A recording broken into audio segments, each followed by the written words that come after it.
हमने ज्योतिष के विभिन्न भावों और ग्रहों पर चर्चा की है। अब आगे हम बात करेंगे राशि चक्र में स्थित विभिन्न राशियों की।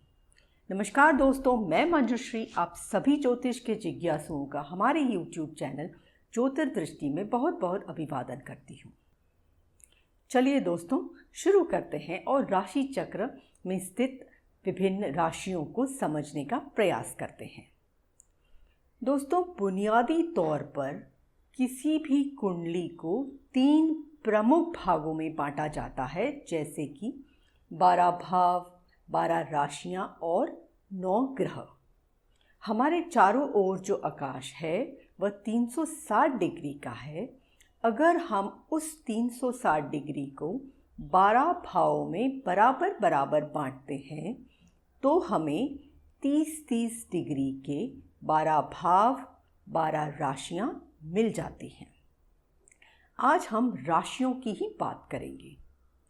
वैदिक ज्योतिष में प्रत्येक राशि 30 डिग्री का संग्रह है। इसे हम इस प्रकार समझ सकते हैं कि मूल रूप से यूनिवर्सल क्लॉक में 2 डायल और 9 हाथ हैं। प्रत्येक डायल के 12 भाग है। पहले डायल में 12 भाव है जो स्थिर है और दूसरे भाग में 12 राशियां और 9 हाथ अर्थात सौर मंडल के 9 ग्रह। यह राशियां हमें गतिमान दिखाई पड़ती है जब हम पृथ्वी से देखते हैं। ऐसा इसलिए क्योंकि हमारी पृथ्वी घूम रही है। असल में राशियां स्थिर है और पृथ्वी घूम रही है, इसलिए हमें ऐसा प्रतीत होता है कि राशियां घूम रही है। दोस्तों, प्रति 2 घंटे पूर्व दिशा में एक राशि उदय हो रही होती है। यह राशियां ग्रहों पर और भावों पर, जीवन के प्रसंगों पर, घटनाओं पर अपना प्रभाव डालती हैं। ग्रह यह बताते हैं कि जातक के जीवन में क्या हो रहा है और राशियां यह बताती है कैसे हो रहा है, और भाव यह बताते हैं कि कहाँ पर हो रहा है। राशि स्वामी राशि की विशेषताओं को दर्शाते हैं। जो ग्रह जिस भी राशि का स्वामी हो वह उस राशि पर अपना प्रभाव डालता है। राशियां अपने स्वभाव के अनुसार जीवन के उस भाग पर प्रभाव व्यक्त करती है जिसके अनुसार उन्हें किस भाव में रखा गया है। चलिए दोस्तों, अब कुंडली के विभिन्न राशियों को समझने का प्रयास करते हैं। हमने पिछले वीडियो में से एक वीडियो में राशियों पर संक्षिप्त में चर्चा की थी। आज हम राशियों को विस्तार से समझेंगे। राशियों द्वारा हम किसी भी व्यक्ति के व्यक्तित्व, चरित्र और स्वभाव को समझ सकते हैं, जैसे कि किसी के मानसिक, भावात्मक, शारीरिक, सूक्ष्म और आध्यात्मिक स्वभाव को समझा जा सकता है। राशि चक्र में 12 राशियां होती है जिनके नाम इस प्रकार हैं। सबसे पहले मेष, वृष, मिथुन, कर्क, सिंह, कन्या, तुला, वृश्चिक, धनु, मकर, कुंभ और मीन। प्रत्येक राशि का एक विशेष प्रतीक अर्थात सिंबल होता है। ऋषि पराशर ने प्रत्येक राशि को उसके गुणधर्म के आधार पर विस्तार से वर्णन किया है। राशियों को उनकी विशेषताओं के अनुसार विभाजित किया जाता है। राशियों को उनकी प्रकृति यानी नेचर, तत्व यानी एलिमेंट, लिंग यानी जेंडर, गुण, जीवन के उद्देश्य यानी एम्स ऑफ लाइफ, राशि स्वामी यानी साइन लॉर्ड के आधार पर समझा जा सकता है। सबसे पहले जानते हैं राशियों के प्रकार। राशियां 3 प्रकार की होती है: चर, यानी मूवेबल साइंस, स्थिर राशि यानी फिक्स्ड साइंस, द्विस्वभाव यानी ड्यूअल साइंस। सबसे पहले बात करेंगे मूवेबल यानी कि चर राशियों की। चर राशियां, इस राशि से जुड़े लोग क्रियाशील, कार्य उन्मुख और परिवर्तनशील होते हैं।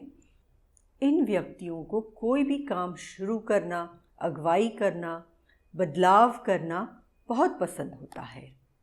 काल पुरुष कुंडली के अनुसार इससे जुड़े भाव हैं 1, 4, 7 और 10 और राशियां हैं मेष, कर्क, तुला और मकर। अब बात करते हैं स्थिर राशियों की। इस राशि के जातक को बदलाव ज़्यादा पसंद नहीं होता। ऐसे व्यक्ति व्यवहारिक होते हैं यानी प्रैक्टिकल होते हैं। बहुत सोच विचार करने के बाद ही निर्णय लेते हैं।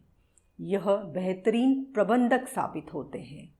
किसी भी कार्य को करने के लिए सही समय की प्रतीक्षा करते हैं। काल पुरुष कुंडली के अनुसार इससे जुड़े भाव है 2, 5, 8 और 11। राशियां हैं वृष, सिंह, वृश्चिक और कुंभ। अब बात करते हैं द्विस्वभाव राशियां। इस राशि के व्यक्ति को दोनों राशियां यानी कि चर राशि और स्थिर राशि की विशेषताएं देखने को मिलती है। यह व्यक्ति अपने और दूसरों के विचारों को भली भांति समझने के उपरांत ही निर्णय लेते हैं। चीज़ों को जोड़ने में निपुण होते हैं। They are good coordinators. वे सिक्के के दोनों पहलू को देखने और समझने के पश्चात ही कार्य करते हैं। काल पुरुष कुंडली के अनुसार इस गुण से जुड़े भाव है 3, 6, 9 और 12।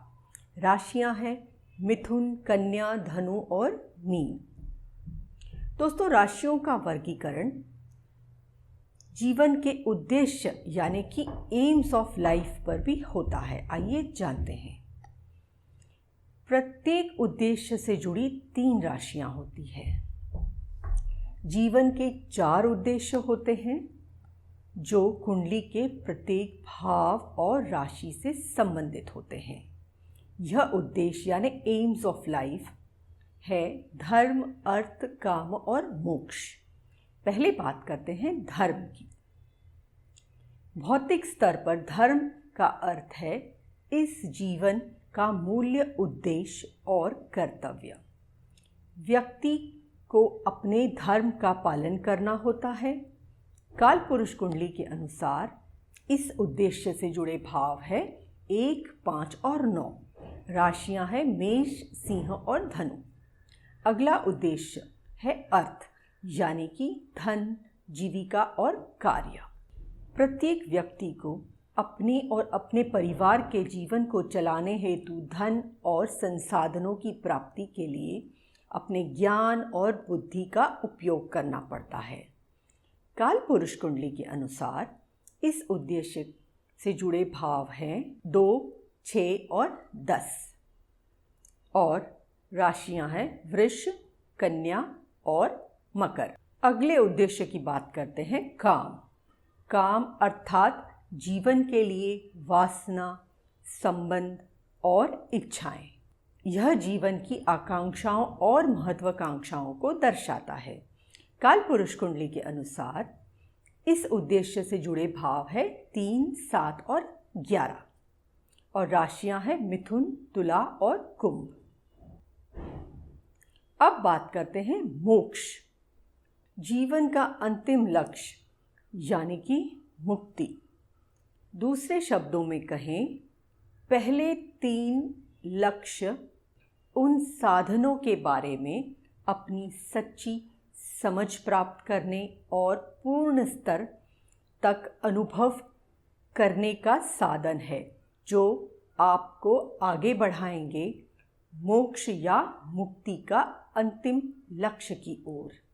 काल पुरुष कुंडली के अनुसार इस उद्देश्य से जुड़े भाव है 4, 8 और 12 और राशियां हैं कर्क, वृश्चिक और मीन। चलिए दोस्तों, राशियों को तत्वों के आधार पर समझने का प्रयास करते हैं।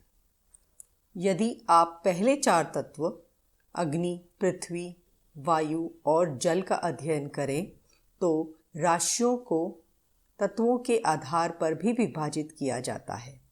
सबसे पहले बात करेंगे अग्नि तत्व की।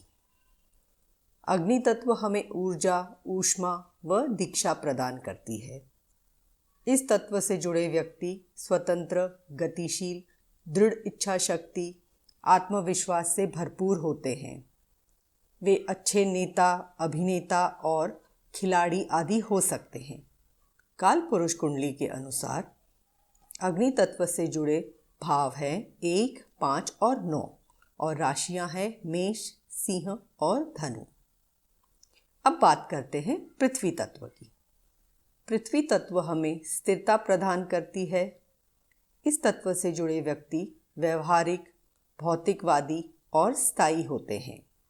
इससे जुड़े व्यक्ति अच्छे चिकित्सक, किसान, बैंकर आदि हो सकते हैं। वे व्यवहारिक होते हैं। काल पुरुष कुंडली के अनुसार पृथ्वी तत्व से जुड़े भाव है 2, 6 और 10 और राशियां हैं वृष, कन्या और मकर। अब बात करते हैं वायु तत्व की। वायु तत्व से जुड़े व्यक्ति प्रेरणादायक, मिलनसार, परिवर्तनशील, रचनात्मक होते हैं। वे अच्छे पत्रकार, लेखक, दार्शनिक शास्त्र के विशेषज्ञ हो सकते हैं। काल पुरुष कुंडली के अनुसार वायु तत्व से जुड़े भाव हैं 3, 7 और 11 और राशियां हैं मिथुन, तुला और कुंभ। अब बात करते हैं जल तत्व की। जल तत्व से जुड़े व्यक्ति भावात्मक, परिवार उन्मुख, सहज होते हैं। इस तत्व से जुड़े व्यक्ति अच्छे उपचारक, शिक्षक, रसोइया यानी कि शेफ, मनोवैज्ञानिक हो सकते हैं। काल पुरुष कुंडली के अनुसार जल तत्व से जुड़े भाव है 4, 8 और 12 और राशियां हैं कर्क, वृश्चिक और मीन। इन तत्वों से 12 राशियों का निर्माण होता है। इन तत्वों की विशेषताओं को समझने के उपरांत ही राशियों को भली भांति समझा जा सकता है। तालिका के माध्यम से आप देख सकते हैं कि कौन सी राशि किन तत्वों से संबंधित है।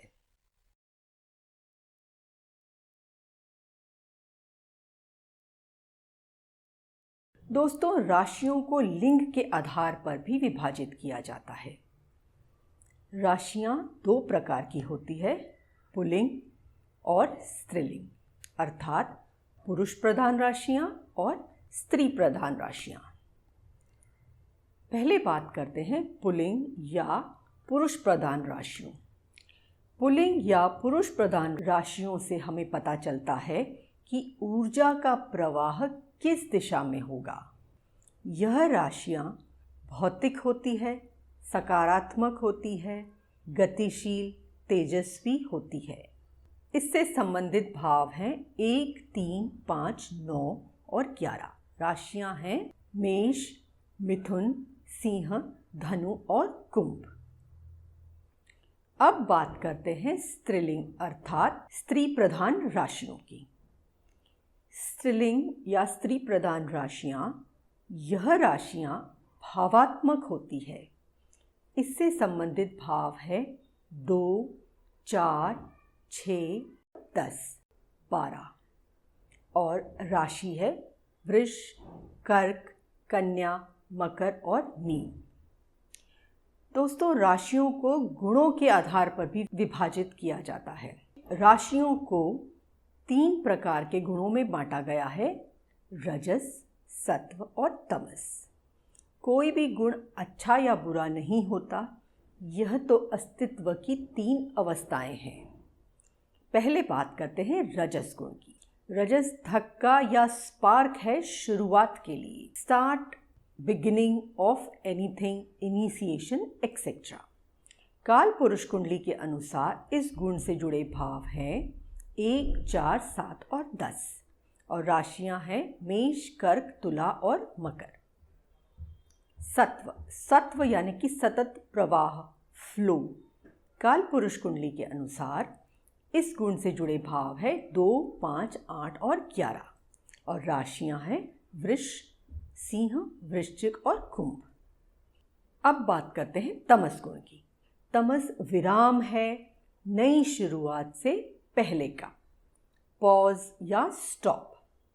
काल पुरुष कुंडली के अनुसार इस गुण से जुड़े भाव हैं 3, 6, 9 और 12। राशियां हैं मिथुन, कन्या, धनु और मीन। यह तीनों अवस्थाएं जरूरी है, तीनों के बिना जीवन में संतुलन नहीं रह सकता। दोस्तों, यह तो बात हुई ज्योतिष के कुछ महत्वपूर्ण अंगों की। ज्योतिष की मूल बातों को ठीक से समझने के लिए आप इस वीडियो को बार बार देखें। अगले वीडियो में हम प्रत्येक राशि पर विस्तार से चर्चा करेंगे। ज्योतिष पर निरंतर वीडियो देखने के लिए और ज्योतिष संबंधी जानकारियों के लिए हमारे YouTube चैनल ज्योतिष दृष्टि को ज़रूर सब्सक्राइब करें। दोस्तों, आपको यह हमारा वीडियो कैसा लगा कमेंट करके हमें ज़रूर बताएं। वीडियो देखने के लिए आप सभी का बहुत बहुत धन्यवाद।